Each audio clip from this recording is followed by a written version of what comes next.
Miss Ellison? Yes. You brought this case before the court. What's going on? Well, I'm divorced from the person that didn't show up. I see that. Yes, and I'm here to ask the court for more spousal support. I've went part-time on my job. I'm no longer working full-time. I've lost money. And the man's done nothing but cause me trouble since we've been divorced. He does all kinds of crazy stuff. I deserve more money with all this harassment, plus I want a restraining order against him. This has to stop. My nerves are on edge. Can't take much more of it. But I think $100 a week extra for spousal support would be fair with all the, the headaches he's given. Hey everyone, welcome back to the channel. Today we're taking a deep dive into a dramatic courtroom case from RI Support Court with Judge V. The case, labeled JVB 1073, centers on Miss Ellison, a divorced woman seeking additional spousal support from her ex-husband. Miss Ellison claimed she needed an extra $100 per week because she had moved from full-time to part-time work and could no longer cover her expenses as easily as before. On top of her financial request, she alleged that her ex-husband had been harassing her, driving around her home in the middle of the night while honking his horn and even showing up unannounced at her workplace, causing disturbances. Judge V took the harassment allegation seriously, but explained that this particular court does not issue restraining orders. Instead, she advised Miss Ellison to seek help through the proper legal channels, such as filing a complaint with the local police or petitioning another court that specializes in protective orders. This case highlights an important legal distinction. Different courts have different jurisdictions, so spousal support and protective orders must be handled separately. $100 a week is fair. Yes. Why do you believe that's fair? Well, like I said, my wages have went down. I'm only working part-time now. We're doing layoffs and things like that. So you said your wages? Yeah, my wages are going down, and his are going up because he still gets those 2 raises every year. He's been with that company forever, and he makes good money. I don't make half of what he's making, and it's been really tough.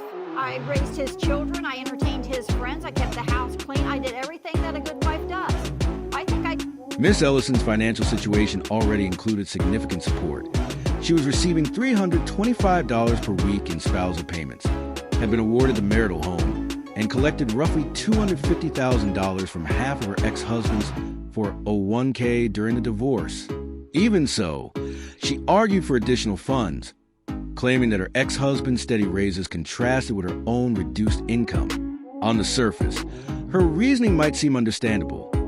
When one ex-spouse's earnings climb while the others decline, it's natural to wonder whether support arrangements should be adjusted to reflect that change. He can certainly afford it.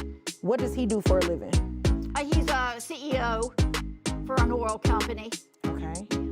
Makes really good money, bonuses and all that stuff. I mean, he's just raking it in. How much is your spousal maintenance right now?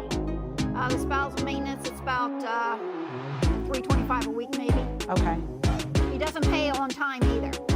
However, spousal maintenance law doesn't quite work that way.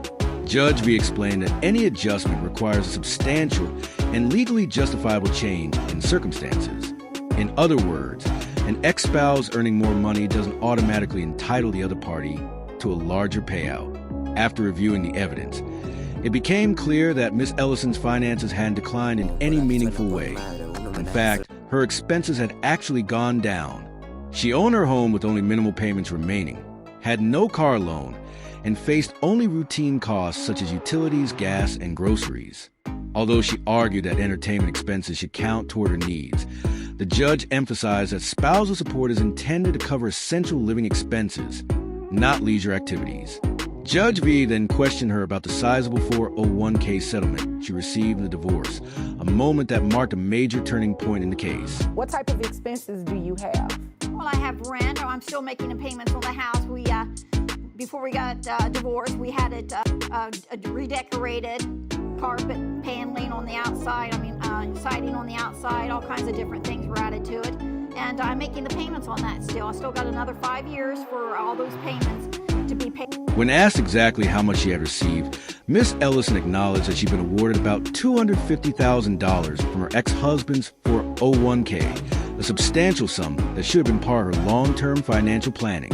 Judge V reminded her that this payout was already factored into the original spousal maintenance order, meaning she couldn't use the same assets to justify an increase now. It became clear that Miss Ellison hadn't provided a strong enough argument to support a modification. Judge V explained that if the court granted higher payments every time an ex-spouse earned more, countless people would file similar claims, undermining the system's fairness and consistency. In the end, the judge denied the request, emphasizing that spousal maintenance isn't meant to be adjusted for minor life changes, but is guided by strict legal standards to protect both parties. Miss Ellison had already received significant marital assets, including the home and a large 401k payout. So while she may have been dissatisfied with her current finances, there was no legal basis to increase her ex-husband's payments. The takeaway: spousal support is set to ensure fairness at the time of divorce, not to match every future change. The community property state, so I'm assuming you at least got 50% of that. I did, but Yes, I don't think no, that ma'am. should be taken into consideration. No, ma'am. It was taken into consideration the first time you received spousal maintenance. You can't have me take it into consideration again. That's not fair, and it's definitely not the law. His 2 raises every year. I don't get raises. My job's a very poor paying job. I'm uneducated. I mean, I'm gonna, my age, I'm not gonna find much now. I have to stay where I'm at. I feel like I'm trapped. If you're considering an increase in spousal support, it's essential to present a clear, legally supported reason for the request. Courts won't approve higher payments simply because an ex-spouse is earning more. You have to show a significant financial hardship or an unexpected life change that truly impacts your ability to support yourself. And if you're experiencing harassment from an ex, the correct move is to file for a restraining order through the proper legal channels, not a support court.